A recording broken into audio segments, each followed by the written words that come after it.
নমস্কাৰ বন্ধুসকল, মই আজি আপোনালোকৰ ওচৰলৈ এটা পাস্তা ৰেচিপি লৈ আহিছোঁ আৰু এইটো অলপ বেলেগকৈ বনাইছোঁ।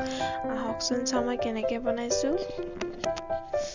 প্ৰথমতে গেছটো অন কৰি তাত এটা চচপেন বহাই ল'ব বা কেৰাহী বহাই ল'ব। তাত পাস্তাখিনি দি দিব। মই এগিলাচ পাস্তা লৈছোঁ, এগিলাচৰ জোখৰ পাস্তা লৈছোঁ। আপোনালোকৰ ইচ্ছা অনুযায়ী ল'ব। আৰু তাত মই পানী দি দিছোঁ।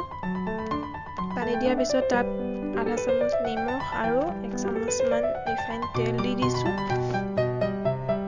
তাৰপিছত সেইখিনি অলপ সময় ঢাকন দি উতলাব লাগিব, যেতিয়ালৈকে পাস্তা নিসিজে ভালকৈ।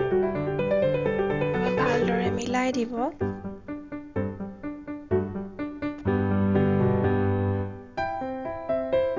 এতিয়া মই 2টা জলকীয়া, 4 ফুটামান নহৰু আৰু এটা বিলাহী, এটা পিঁয়াজ লৈ লৈছোঁ। সেইকেইটা মিহি মিহিকৈ কাটিব লাগিব।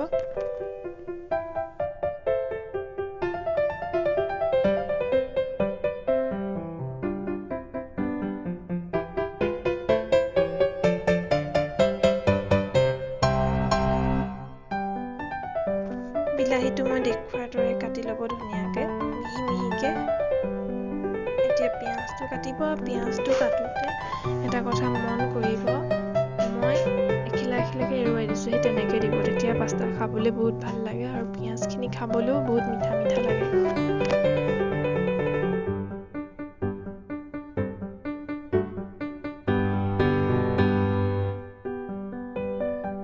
এতিয়া নহৰু কেইফুটা মাজেদি ফালি ফালি সৰু সৰুকৈ কাটি ল'ব। জলকীয়াকেইটাও তেনেকৈ সৰু সৰুকৈ মিহি মিহিকৈ কাটি ল'ব।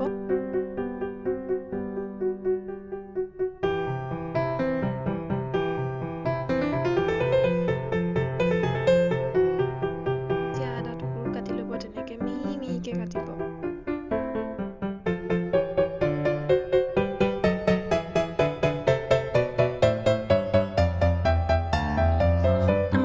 ৰেডি হৈ গ'ল। এতিয়া ভালকৈ টুকি থ'ব।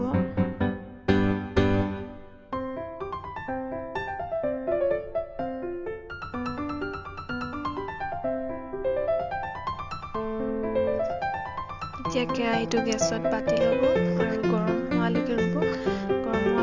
ভালকৈ গৰম হোৱাৰ পিছত তেল দিব, ৰিফাইন তেল 2 চামুচমান। তাৰপিছত তেলখিনি গৰম হোৱালৈ ৰ'ব অলপ। তেলখিনি কেৰাহীটো অলপ ঘূৰাই পিনি চাৰিওফালে লগাই ল'ব। আমাৰ তেল গৰম হৈ গ'ল। এতিয়া নহৰু আৰু পিঁয়াজ কটাখিনি দি দিছোঁ।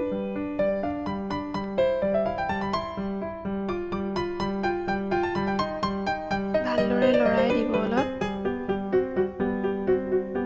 সময় ভাজিব লাগিব পিঁয়াজখিনি, কাৰণ পিঁয়াজখিনি পমিবলৈ অকণমান সময় লাগিব। যেতিয়া কোমল কোমল হৈ যাব, তেতিয়া আমি তাত বিলাহীখিনি দিম। তাৰ আগত আমি অলপ হালধি, আধা চামুচমান হালধি দিলেই হ'ব। আৰু আধা চামুচতকৈ অকণমান কম নিমখ দিব লাগিব। আগতে পাস্তাখিনি নিমখ দি থোৱা আছে, সেইকাৰণে অলপ কমকৈ দিব, কাৰণ পাস্তাত অকণমান নিমখ বেছি লাগে। সেইকাৰণে মই 2বাৰ নিমখ দিছোঁ।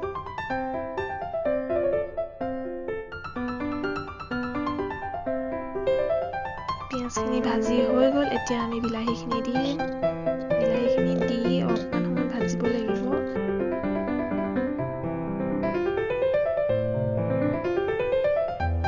কিছুমান বিলাহী আছে সোনকালে পমি যায়, কিন্তু মই যিটো বিলাহী দিছোঁ সেইটো সোনকালে নপমিল। সেইকাৰণে মই অকণমান সময় বেছিকৈ ভাজিব লগা হৈছে।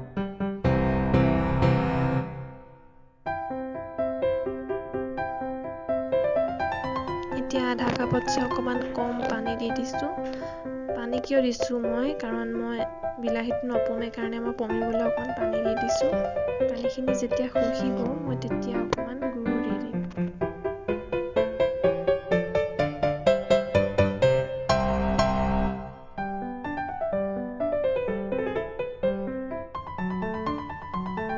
চাওকচোন এতিয়া পানীখিনি কিমান কমি গৈছে। এতিয়া মই সেইকাৰণে গুড় দি দিছোঁ।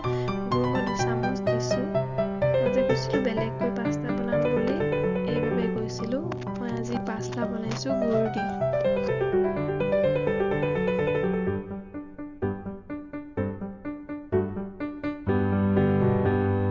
আমি ৰেডি কৰি দিলোঁ চচটো। এতিয়া পাস্তাখিনি দি দিছোঁ।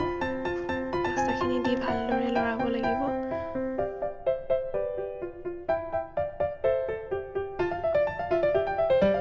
পাস্তাখিনি ভালদৰে লৰাই দিব আৰু মই ইয়াত কোনো কিনা চচ ব্যৱহাৰ কৰা নাই।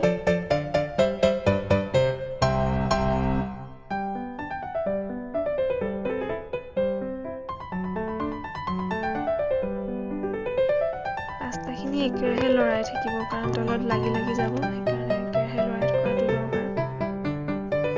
যেতিয়া পাস্তাখিনি বনাই থাকোঁতে তলত মছলাখিনি লাগি ধৰা লিখিয়া লাগিব, তেতিয়া জানিব আমাৰ পাস্তাখিনি ৰেডি হৈ গ'ল আৰু ভাজিব নালাগে। গতিকে আমাৰ পাস্তা ৰেডি হৈ গ'ল। এতিয়া বাতি এটাত কাঢ়ি লৈছোঁ।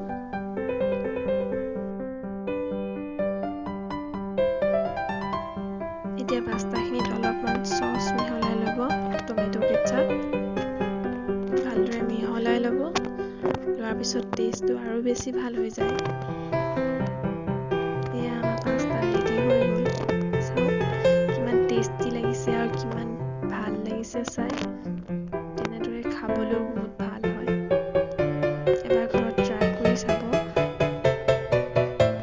খাবলৈ বহুত সঁচাকৈ টেষ্টি হৈছিলে। গতিকে আপোনালোকেও এবাৰ ঘৰত বনাই খাই চাব আৰু মোক কমেণ্টত জনাব কেনেকুৱা লাগিলে খাই। মোৰ ভিডিঅ'টো শেষলৈকে চোৱাৰ কাৰণে বহুত ধন্যবাদ। আৰু যদি মোৰ ভিডিঅ'টো চাই ভাল পালে তেতিয়াহ'লে লাইক, শ্বেয়াৰ আৰু ছাবস্ক্ৰাইব কৰি দিব।